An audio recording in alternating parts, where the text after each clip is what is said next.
Assalamualaikum warahmatullahi wabarakatuh. Pemirsa Muslim masa kini, berwisata sudah menjadi salah satu kebutuhan bagi setiap orang. Kepadatan aktivitas sehari-hari membuat kita perlu berwisata agar pikiran kembali segar dan bersemangat. Berwisata baik ke kota ataupun negara lain, pegunungan, pantai, ataupun menjelajah hutan menjadi pilihan yang sekarang mudah untuk digapai. Namun banyak dari kita yang lupa saat berwisata hanya digunakan untuk bersenang-senang saja, tanpa mengenal, memahami, dan mempelajari ciptaan Allah SWT.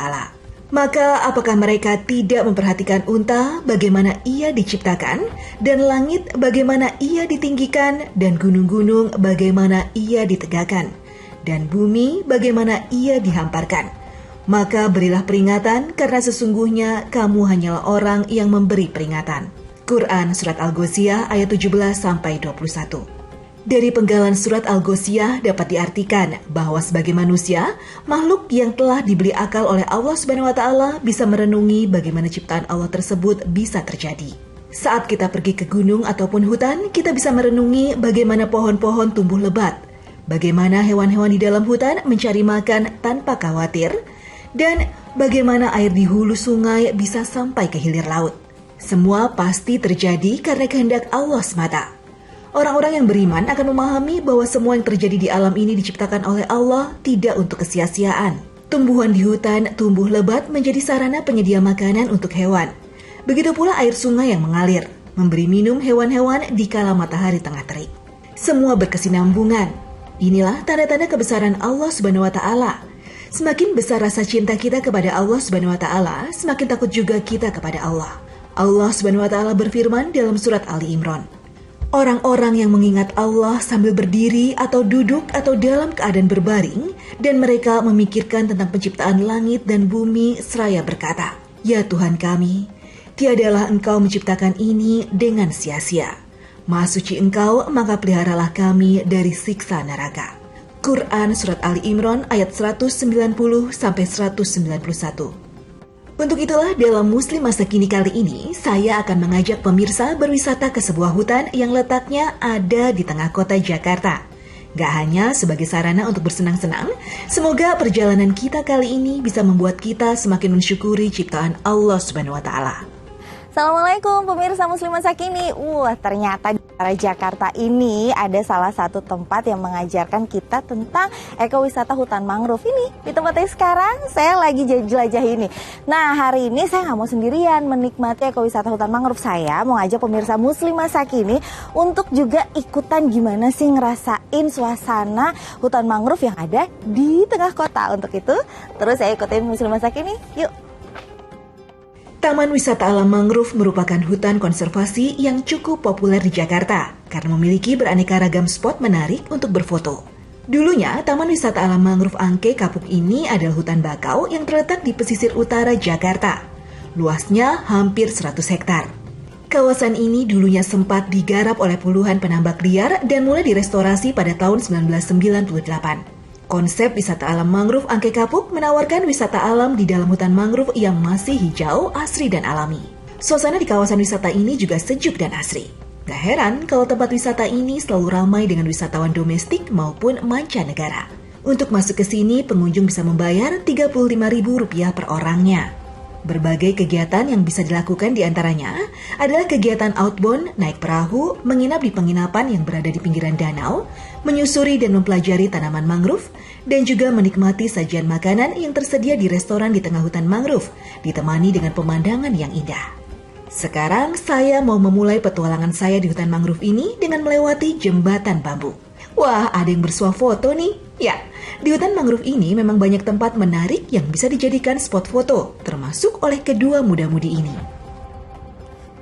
Nah, kalau zaman sekarang itu emang ya, jadi kalau kayak ekowisata, kadang-kadang nggak cuma untuk sekedar melihat gimana sih suasana, tapi juga selfie-selfie. Nih contohnya, aku gangguin gak sih? Enggak kan? Nah, nanya-nanya boleh? Boleh. Sekarang gini, aku di sini aja karena kita harus social distancing. Ini kalian kesini baru pertama kali atau gimana? Sering sih kita ya kesini karena adem, udah gitu spot fotonya juga banyak kan.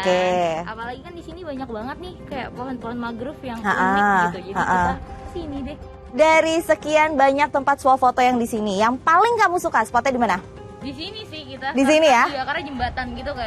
Dan ini juga jadi salah satu ikonnya sih sebenarnya kan. Iya. Jadi kalau misalnya kita lihat di Instagram itu banyak banget yang pasti tag fotonya di sini terus diposting di media sosialnya mereka. Tapi ngomongin tentang hutan mangrove sendiri, tahu nggak fungsi hutan mangrove itu sebenarnya apa? Nggak tahu sih. Nisa tahu nggak? Untuk ini kali ya, mengatasi abrasi.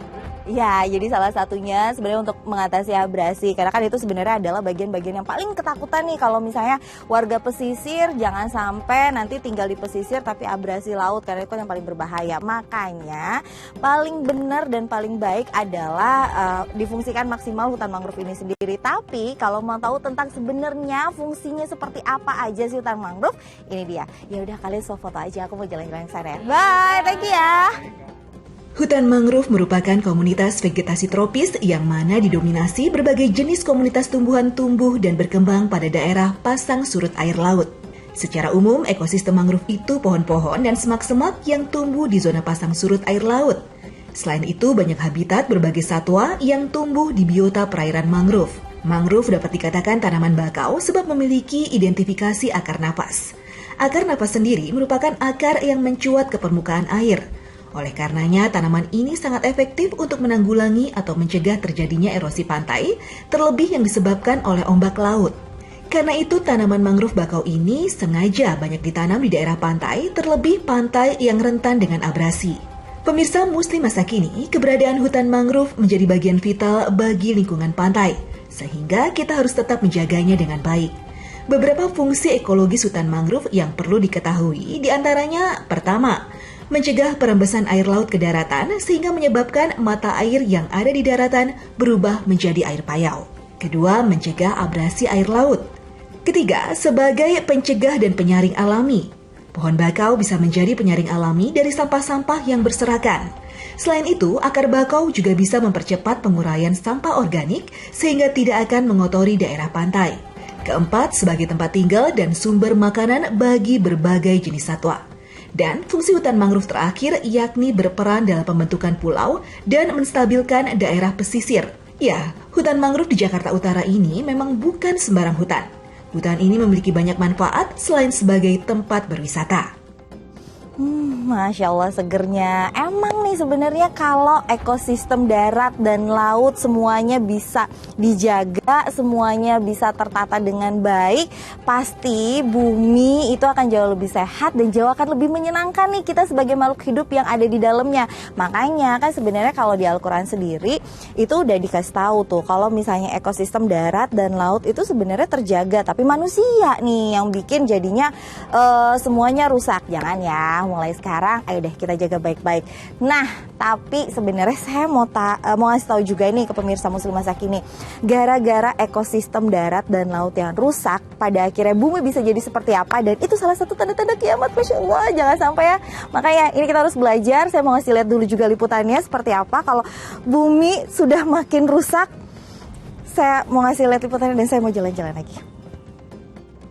Manusia hidup bersama dengan makhluk hidup lainnya di bumi, meliputi binatang, tumbuh-tumbuhan, mikroba atau bakteri, dan makhluk mikroorganisme baik kasat mata maupun tak kasat mata. Kita menamai tempat tinggal kita dengan sebutan lingkungan karena bumi adalah tempat tinggal yang sering disebut lingkungan. Maka sebagai manusia yang tinggal di dalamnya, kita berkewajiban untuk menjaga kebersihan dan keindahannya. Apabila lingkungan tidak dilestarikan dan dijaga, tak hanya berdampak pada pencemaran lingkungan saja, maka akan muncul banyak dampak negatif yang bisa dirasakan oleh semua pihak. Beberapa bahaya akibat tidak melestarikan lingkungan diantaranya adalah terjadinya bencana alam.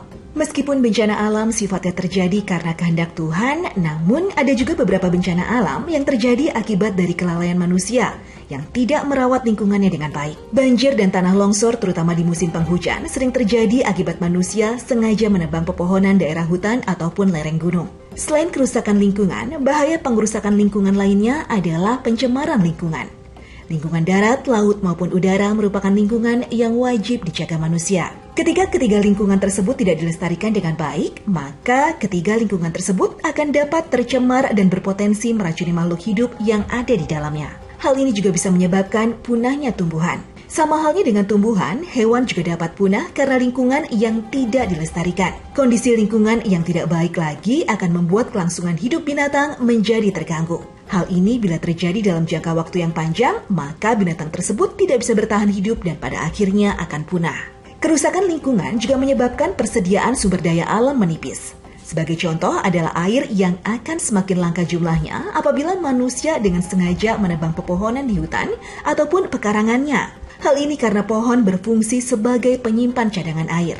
Munculnya banyak penyakit juga menjadi akibat dari pencemaran lingkungan. Ya, lingkungan yang kotor akan menjadi sarang kuman dan virus yang nantinya akan menularkan bibit penyakit. Penekanan larangan merusak dan mengeksploitasi alam tanpa memperhatikan pemeliharaannya juga dinyatakan dalam Al-Quran Surat Ar-Rum. Telah nampak kerusakan di darat dan di laut disebabkan karena perbuatan tangan manusia, supaya Allah merasakan kepada mereka sebagian dari akibat perbuatan mereka, agar mereka kembali ke jalan yang benar.